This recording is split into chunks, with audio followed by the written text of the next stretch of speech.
जी जनाब, एक तरफ हम कहते हैं कि जो बच्चे स्क्रीन टाइम उनका ज़्यादा हो गया तो वो बातचीत नहीं करना चाहते, उनकी कम्युनिकेशन वो इंट्रोवर्ट से हो जाते हैं।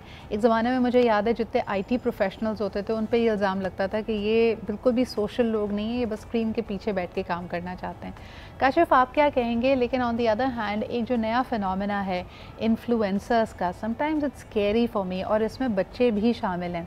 आपके सामने ये मिसालें मौजूद हैं, बच्चे अपना अपना यूट्यूब चैनल चला रहे हैं जिसमें वो टॉयज़ को रिव्यू कर रहे हैं या फिर एक child's outlook to various things दे रहे हैं, एंड इट्स स्केरी।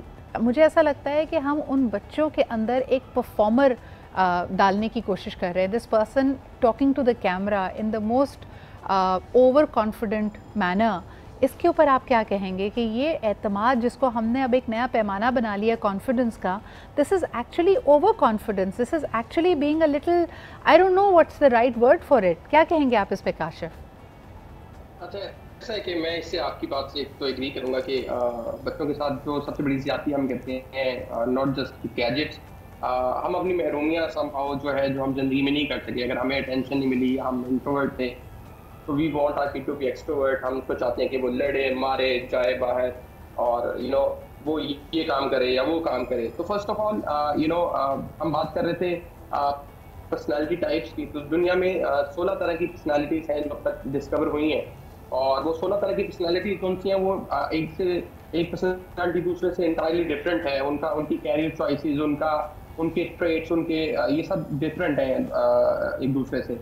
तो फर्स्ट ऑफ ऑल हमें ये बहुत इंपॉर्टेंट है बीइंग अ पेरेंट कि आपको आपके बच्चे की पर्सनालिटी टाइप आपको जल्दी आइडेंटिफाई करनी है, उसको समझना है, और जितनी जल्दी आप समझने में कामयाब हो जाएंगे उतना जल्दी आप उसको बिल्कुल हेल्प करने में बिल्कुल। कामयाब हो जाएंगे। काशिफ, तो मुझे एक और पेरेंट बात चाइल्ड बताइए। फ्रेंडशिप जो सी है। जी, आपने बड़ी अच्छी बात की। मुझे बताएं कि ये जितने एडल्ट इन्फ्लुएंसर्स हैं, बहुत सारे सोशल मीडिया कंटेंट क्रिएटर्स अपने बच्चों को भी अपने कंटेंट में शामिल कर देते हैं, और इस पे एक बहुत बड़ी जी बहस है दुनिया में कि क्या आपने बच्चों को एज एन एक्सेसरी इस्तेमाल करना शुरू कर दिया। बच्चे की मर्ज़ी तो जी शामिल नहीं है, और बच्चे की मर्ज़ी अगर शामिल हो भी तो वो एक माइनर है, ये डिसीजंस आप उसके लिए ले रहे हैं। क्या उसको इतनी आई बॉल्स चाहिए भी थी? क्या वो दुनिया के सामने इतना एक्सपोज होना चाहता था? क्योंकि इंटरनेट पे एक दफ़ा कोई चीज़ चली गई तो वो ज़िंदगी भर रहेगी। कल उस बच्चे ने किस शोबे का इंतखाब करना है, उसने क्या करना है, उसके माँ बाप के पास क्या ये राइट, ये मर्ज़ी मौजूद है कि अपने बच्चे की तरह आप सोशल मीडिया पे तस्वीर डालें, वीडियोस डालें?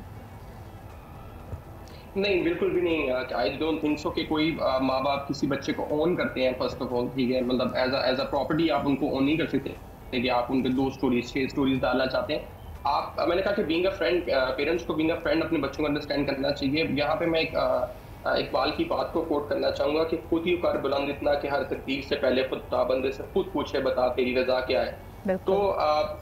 आपको जो है ना वो खुद ही बच्चों की खुद ही पे काम करना बहुत जरूरी है। आप उनको एक्सपोज ना करें उन चीजों के साथ, या आप उनको एज एसेसरी ना जो है नहीं इस्तेमाल यूज करें। करें, अच्छा, ये ना सवाल अगर इस्तेमाल नूर करें। मैं आपके पास लेके जाऊँ, मैंने शुरू में देखा है बहुत बच्चे थोड़े नर्वस और ऑकवर्ड होते हैं। आपने देखा है कई बच्चे तो हमारे यहाँ सुपरस्टार्स बन चुके हैं, कई चैनल्स पे वो रेगुलरली पूरी पूरी रमज़ान ट्रांसमिशन करते हैं। वो डिस्कवर ऐसे ही हुए थे, टीचर ने एक तस्वीर वीडियो बना के डाल दी।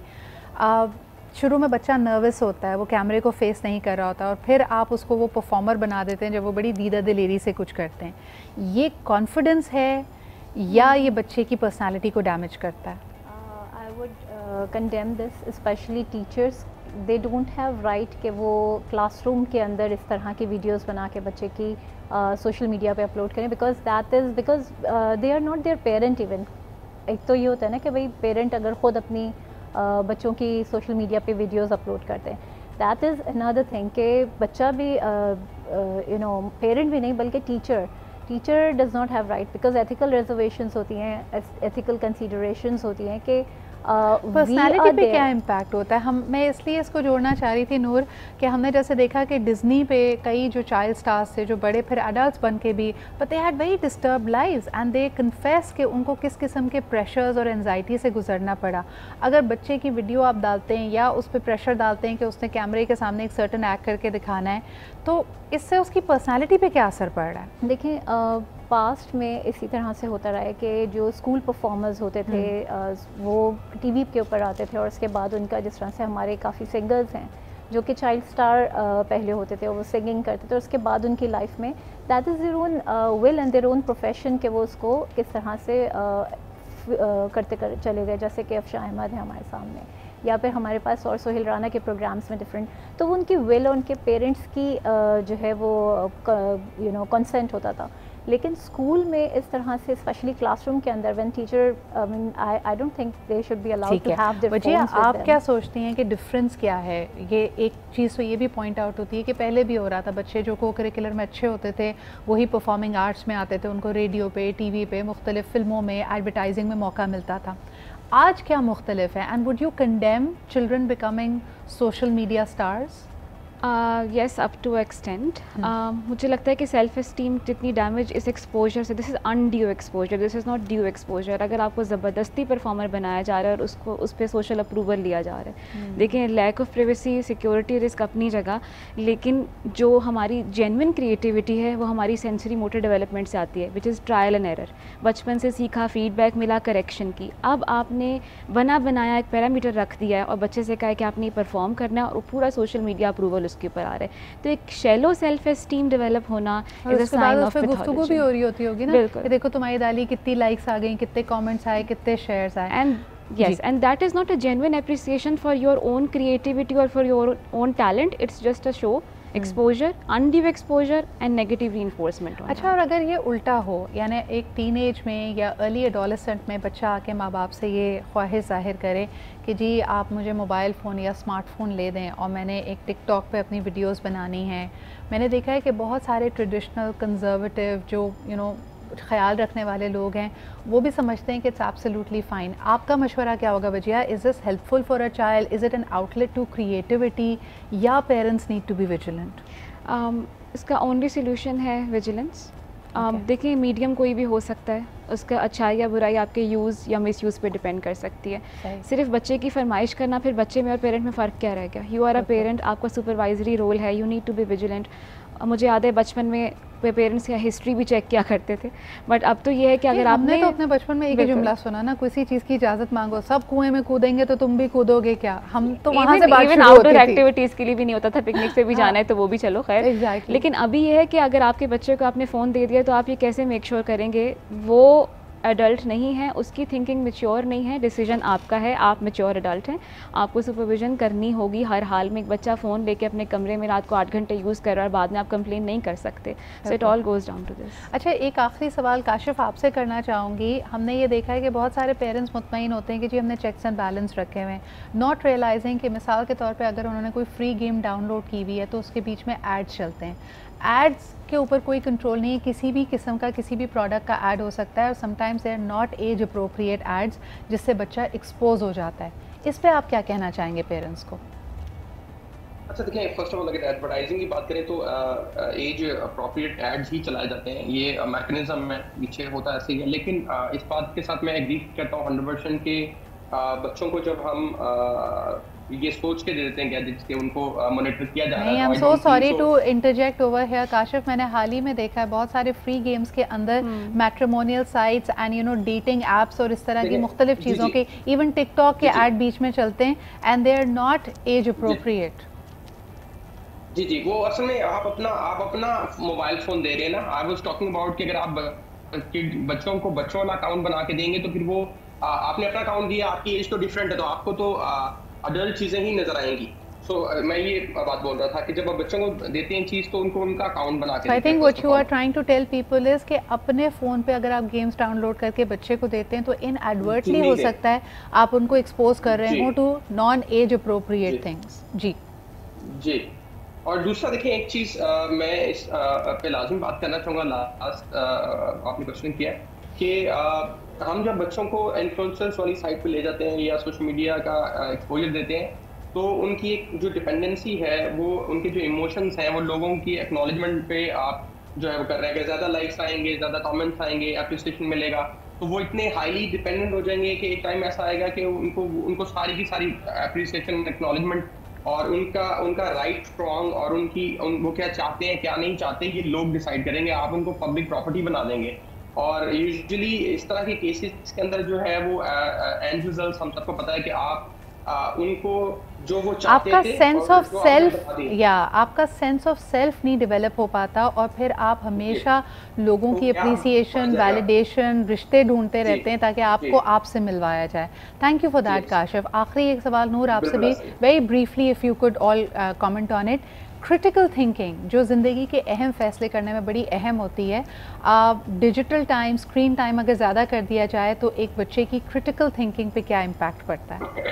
ज़्यादा करने से क्रिटिकल थिंकिंग स्किल्स पे नहीं। देखिए, नेचुरली जो गेम्स हैं या जो एप्स हैं या जो सोशल मीडिया के अलावा जो लाइव स्ट्रीम गेमिंग्स वगैरह होती हैं, तो वो इससे बिल्कुल भी इनकार नहीं किया जा सकता कि वो बच्चे की क्रिटिकल एक्सपीरियंसेस को, क्रिटिकल थिंकिंग स्किल्स को, स्ट्रेटेजिक थिंकिंग को और इसके अलावा डिसीजन मेकिंग को, क्रिएटिविटी, डिसीजन मेकिंग, क्योंकि किस वक्त क्या चीज़ को चूज़ करना है, सेलेक्ट करना है, right from the childhood, adolescence और उसके बाद टीनेज हुड में भी जो भी गेम्स हैं, इससे हम निगेट नहीं कर सकते, उसको हम डिनाई नहीं कर सकते कि उससे बेनिफिट्स हैं। लेकिन इसका कभी भी ये मतलब नहीं है कि आप अगर स्क्रीन टाइम बढ़ा देंगे तो ही ये स्किल्स डेवलप होंगी, बल्कि ज़्यादा बेहतर ये होगा कि आप बच्चे की भी उसको अंडरस्टैंड अच्छा, करें। ये बड़ी इंपॉर्टेंट बात है। आखिरी सवाल बजी आपकी तरफ, फिजियोलॉजिकल नीड्स, यानी when should parents be alarmed कि बच्चे का वो जो बैलेंस है वो बिल्कुल ऑफ बैलेंस हो चुका है, नींद बच्चे सैक्रिफाइस कर रहे होते हैं, खाने पीने का होश नहीं होता, और इसके बावजूद भी पेरेंट्स की अलार्म नहीं बज रहे होते? देखिए, पेरेंट्स को तो उसी वक्त देख लेना चाहिए जब वो खुद रीइंफोर्स कर रहे हैं। अब खाते वक्त आपने कंटीजेंट कर दिया मोबाइल यूज़, हाँ। और आप इसके अभी भी हमारे जो स्टेटस बताते हैं वो ये कहते हैं कि जी ओबेसिटी जो है वो बच्चों में बहुत बढ़ गई है। वाई? पैसिवली खाना खा रहे हैं, एक तो आपकी फिजियोलॉजी इतनी इम्पैक्ट हो रही है कि आपका ब्रेन सिग्नल नहीं कर रहा था कब खाना नहीं खाना है, और माएँ खुश हो रही हैं कि बच्चे ने बहुत खा लिया। इस चक्कर में आप कहते थे कि आप जितना प्लेट में है सब उसको ख़त्म करो, अब ये होता है एपिसोड ख़त्म करने तक खाते चले और माएँ खुश होती है चलो पेट भर के खा लिया। अब आपको नहीं पता वो शायद एक्सेसिव भी हो गया, लेकिन आपने अपने सारे सिग्नल्स डिस्टर्ब कर दिए फिजियोलॉजी के, बिकॉज देयर इज समथिंग जो पैसिवली उसको इम्पैक्ट कर रही है। और सच एन इम्पोर्टेंट पॉइंट। अच्छा, इसमें पर्सनालिटी इफेक्ट हो गई, आपकी कम्युनिकेशन स्किल्स हो गई, लेकिन सबसे पहले आपको लगता है कि पाबंदी खुद पेरेंट्स को अपने आप पे लगानी पड़ेगी। ऐसे घर जहाँ पे यूजुअली बच्चों का ये डिजिटल टाइम या स्क्रीन टाइम बैलेंस ख़राब होता है, वहाँ पे देखा गया कि एडल्ट्स भी यही रवैया अपनाए हुए होते हैं। It's a learning process. जी काशिफ, इसमें ना मैं थोड़ा सा इसको थोड़ा कंक्लूड कर दूं ना, तो मुझे लगता है कि देखिए हम सब भी हम एक प्रॉब्लम के बारे में बात कर रहे हैं और वो प्रॉब्लम बड़ी सीरियस है और उसका बहुत सीरियस डैमेजेस भी हैं।